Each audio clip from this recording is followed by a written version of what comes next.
Supporters poured into the streets of Tehran early Monday, celebrating the historic appointment of Mojtaba Khamenei as Iran's new supreme leader. The younger Khamenei, son of the late Ayatollah Ali Khamenei, had not been seen publicly since the outbreak of the war, yet his rise to power had long been anticipated by observers in Iran and abroad. According to Iranian state media, Mojtaba Khamenei has officially been named the successor to his father, with Iran's assembly of experts calling on citizens to maintain unity and support the new leader. Crowds across the country expressed their jubilation, waving flags and chanting in the capital and other major cities.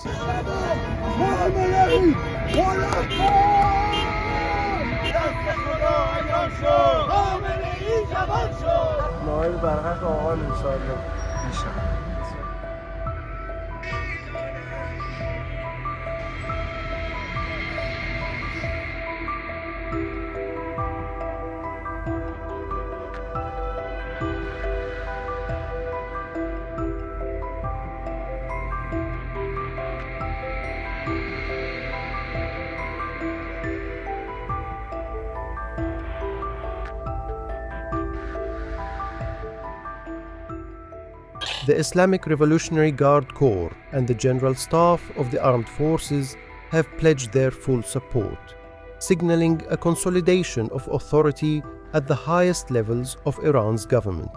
Meanwhile, the conflict shows no sign of slowing. Explosions were reportedly heard in Tehran shortly after the announcement, underlining the volatile environment surrounding this leadership transition. Iranian retaliatory attacks have also spread beyond the capital, with 2 people killed in Al-Kharj, Saudi Arabia.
In Iran, we struck the murderous Ayatollah regime in Operation Kalbi, and now we are doing so even more forcefully in Operation Shagat Hari. At the same time, we brought all our hostages back home. We struck at the centers of terror in Judea and Samaria. We captured Mount Hermon and created buffer zones in Syria, Lebanon, and Gaza. As I promised you, 2 days after October 7th, we are changing the face of the Middle East. But we didn't just change the Middle East. First and foremost, we changed ourselves. Because after the great disaster of October 7th, I decided to lead a fundamental change. Powerful actions one after another, proactive and surprising operations, actions that dramatically shift the balance of power between us and our enemies.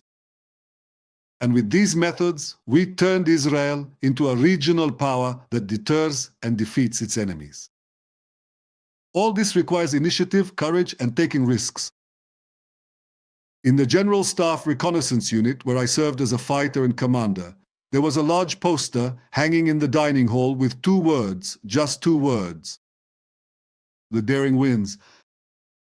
If you are not daring, if you are constantly afraid of failure, you will lose.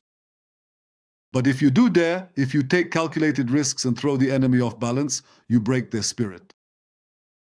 Now I will describe to you why we launched Operation Swords of Iron and what we have done so far. And what will we do as the campaign continues? We are facing an extreme evil regime that for 47 years has been calling for death to Israel, death to America, and plotting to destroy us with atomic bombs and tens of thousands of ballistic missiles. President Trump has long understood the magnitude of the danger to the United States and to the entire world. I'll tell you that I met him in Florida a few months before he was elected for his second term. The first thing he said to me was, "Bibi, we must do everything possible to prevent Iran from obtaining nuclear weapons." I would like to thank my friend President Trump for the historic leadership he has shown, for the strong friendship between us, and for the closer than ever alliance between the United States and Israel that we are both leading. In a joint operation with dogs, we combined forces to distance the threat from Israel and the United States. The immediate danger. But the tyrant from Tehran, Khamenei, did not heed President Trump's warnings, nor did he heed mine. He ordered the restoration of Iran's nuclear and ballistic capabilities, and even to bury them deep, deep underground, beneath high mountains, so that they would be completely immune to any attack. There is no doubt that after achieving this underground immunity, the Ayatollah regime would use these terrible tools to destroy us, Israel, and to threaten the United States, Europe, the countries of the region, and the entire world with nuclear weapons. After all, this is exactly what this terror regime is doing right now.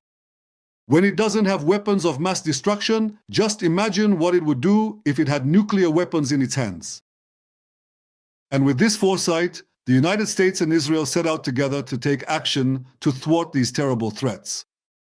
An action that would create the conditions that would allow the Iranian people to take their fate into their own hands. And there was also another danger.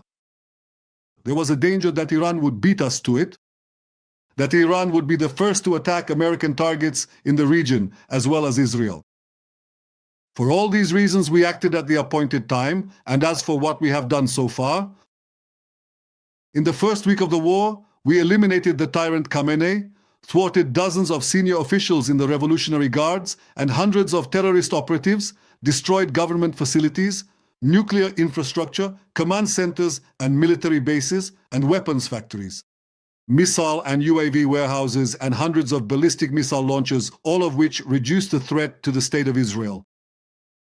With the help of our daring pilots and those of the United States, we have achieved near total control over the skies of Iran. With each passing day, we are eliminating more and more of the Iranian regime's capabilities. This is exactly what we are doing in Lebanon as well, with crushing attacks on Hezbollah terrorists, Iran's proxies. And I want to say to the Lebanese government, it is your responsibility to enforce the ceasefire agreement. It is your responsibility to disarm Hezbollah. If you do not do so, Hezbollah's aggression will bring disastrous consequences to Lebanon.